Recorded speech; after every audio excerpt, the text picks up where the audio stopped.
Hello guys. This is Richard Ogachi Areba, registered nurse from Kenya, living in the US as an immigrant. By the way, living as an immigrant, of course, now everywhere you go right now, for the situation that it's going, it's a red flag. It's a red flag because you have to have to carry your papers wherever you are going because of the ICE that are looking for illegal immigrants. So illegal immigrants are people who don't have papers, I don't know. Yes, people who don't have the permission and the right documentation to be in the US. So I've just seen, by the way, I read a newspaper the other day and just learned that this ICE and deportation business, it's a full-time, it's a multi-dollar billion industry. Because I've seen there is a establishment of a deportation center in the city, a close city where I live. They will be detaining people in that facility, and it's gonna cost 90-something billion to build such a center. Man, a country that is so blessed. Too much money in the market. Money is in the streets, man. Because if the government is spending money, $90-something billion, it means money is there. And this money, by the way, that the government uses to do projects, it's just taxpayers' money, collection. When I see the amount of money that I paid in taxes for last year, then I know I confirmed beyond reasonable doubt that all governments must collect taxes and must be very serious with tax collections. Must be very serious with tax collections, and IRS is very serious with that. And what they do, I think also, because they make sure, they try to make sure that at least government services, general public consumption services are properly given in the right standards. Because when I look at the general services that benefit the public, I look at my assessment on a successful government is, number one is infrastructure. That every place anyone wants to go is accessible. You go to your home, accessible. You go to your house, you go to your place of work, you go to your hospital, you go to DMV to collect your driver's license. The process around that, you send for government services, like you want maybe a passport, you want what else do people usually expect from government? What do we expect from a government is our security, especially security, man. Security is so, I think to me it's so good, because when I compare, some people are taking offense because of the comparison, and if there's no comparison, then you don't know better. So security, in terms of security, let me give you a good scenario to confirm that security is good. And people say it's not, because I think they've also not been in worse situations. the process of getting security, like if you have a problem, a criminal has come to your house, what you call is 911. That's the emergency security response number. If you need an emergency, if you have an emergency, you call 911. When you call 911, of course, they want to know it's a police issue. It's if you're sick, you also call 911 if you need to get an ambulance or emergency services to the hospital. So when you call 911, when you call 911 in the US, and this is what I like. This is what I like. In fact, by the way, this is what I like most about the US. When you call 911, when you call 911, the police people at the control center, they receive the call. If you call and hang up and don't talk, they come to your house. They come to where you called from. I tried that. They come to where you called from. And they want to know what happened. Or what's going on. Do you need help? Can you try to call 911 in my country, the beautiful Kenya, and see the process of getting security? Have you tried? Can somebody in Kenya or in Uganda, in Tanzania, in Rwanda, in Egypt, try to call 911? We see what happens. I think maybe I should do some practicals here. But anyways, security, 911 is functional. So let me tell you something that happened to me in my house with the police, and they came to my house.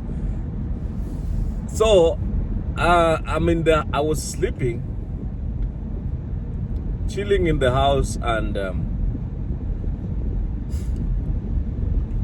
I hear police people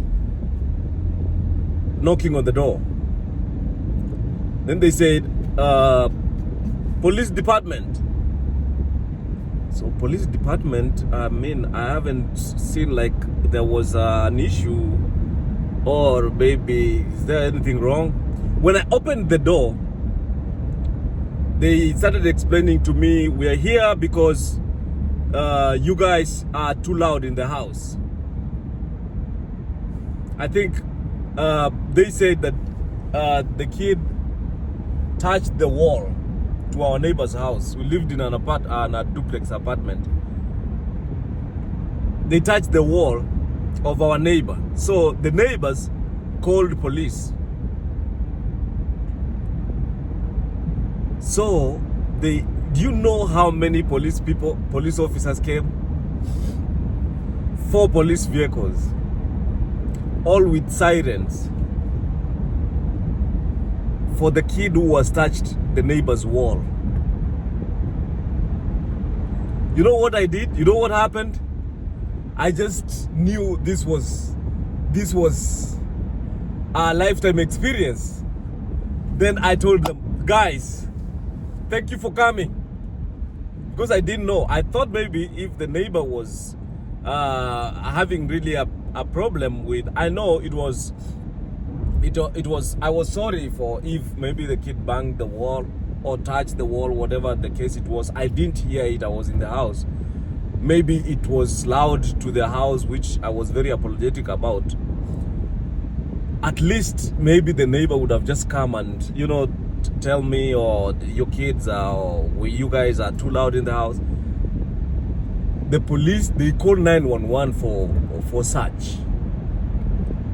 And fortunately, the police people show up.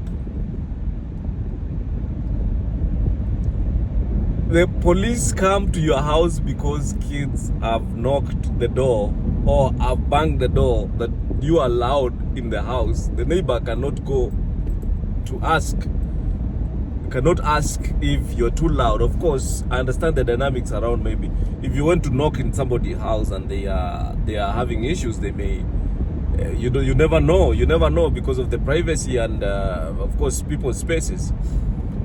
It's but I was so happy to see police people come to the house to rescue a neighbor from two loud neighbors.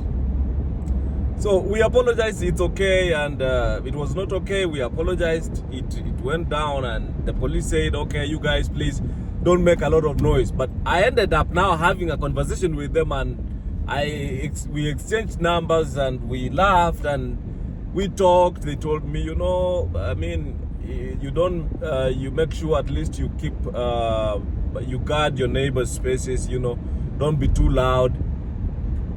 Police officers, 4 police cars in my house because my kids knocked or touched the neighbor's wall, made noise to our neighbors. 4 police cars. Come on, how do you not say this is the best country in the world? You want me not to say it? You want me not to say it because you feel bad for you want me to feel bad for myself or my country? Yes, I feel so bad. Because when you call 911 in Kenya, the process will be, let me now explain this. Because I've called 911 before in Kenya. Is it 911 or 900? You call 911 in Kenya. Let people try. Police people will not show up. They will not pick the call in the first place. Maybe they can, maybe now, I don't know, but they will pick the call. They'll come, I'm so sure, they'll come 5 hours later. If they'll come at all. When I was involved in an accident and I called police, like it was urgent to get help, they hung up on me. I remember so well. So I was asking myself, like, okay, so now if maybe criminals come to my house, or maybe I'm kidnapped. If you're kidnapped, what is the hope that you will be found? What is the hope that you will be found in Kenya? This is not criticism, guys. This is just a comparison, a mere comparison to show me, and this is for me, by the way, that I can become a better person. I can do better. If I'm given a responsibility for people, like you are a security officer, you're a police officer, you are a security guard, you are serving the public, you are working as a registered nurse in a government hospital, you're working as a teacher teaching kids in school, public services. Please, let's serve people. Let's do what we must do. Just let's ensure that your services are rendered in the best way possible. Because even these problems are rooted in complacency of an individual. Before even we start blaming the government, because we always like blaming the government. The government is people. I am the government if I'm working for the government. Member of parliament are governments. And member of parliament are sons and daughters of Kenyans. They are Kenyans before they are police officers. And we must ensure that as an individual, if you're given responsibility, like those police officers that came to my house, very good. Their communication is so profound. Like they are explaining to me what the problem was. There was no victim mentality and complaining. Like I see when they stop some people. By the way, police officers in the US are, I don't know, maybe, you know, for the immigrant experiences, maybe they're too rough on immigrants because of whatever goes on. But the couple of times I've interacted with police, they're the most friendly people ever. Because then we have communication, like, okay, you communicate with them properly. You communicate with them with respect, you know. You may be wrong. So most of the time, they never stop you if you're not wrong. There is something. If police officers stop you, there is always something, by the way. I think. There's always something. There's something suspicious. So, when we as individuals serve people, this is the only way we can get help. Like if it's Kenya and getting efficiency in government services or public services, it's rooted, it's gonna go down to individuals. As an individual, you are serving, you've been given a responsibility as a cabinet secretary. I think cabinet secretaries are the most powerful people. The president is the most powerful. The cabinet, most powerful, very powerful. Parliament, member of parliament, very powerful. What if every member of parliament becomes serious with service delivery?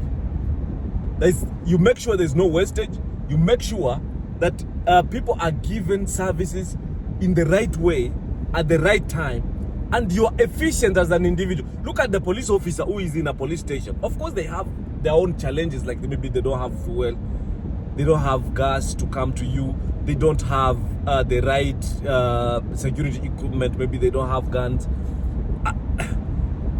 If they have those kind of challenges, we understand.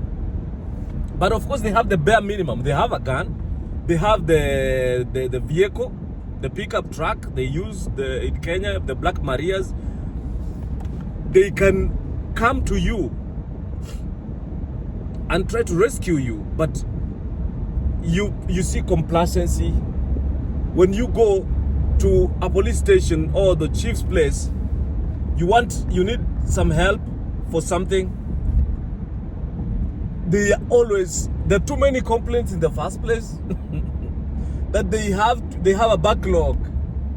They have a backlog, and following, it's the most traumatic experience you will ever get in your life, because they will disrespect you, they will laugh at you, they will say all manner of things. I've been in police stations. I always go to, so when I came to the US, by the way, so I went to jail to see the jail, like how it looks, like detention centers. Like I want to see how people who are behind bars or incarcerated, you know, the conditions around people, incarcerated people, they're treated with dignity. But it doesn't look like a jail anyway, but it's what it is, guys. Just sharing experiences. Richard Ogaji, please, registered nurse, and being all I can be. It's saying all I need to say right now. And of course, this is positive energy, bumped up, you know, getting ready for the gig. And you know, there is hope, guys. We can be better, we can do better, we can serve better, we can deliver on our goals. God bless you. Otherwise, our question has always been, how is your program working out? Go everywhere and do everything. Bye bye. God bless you.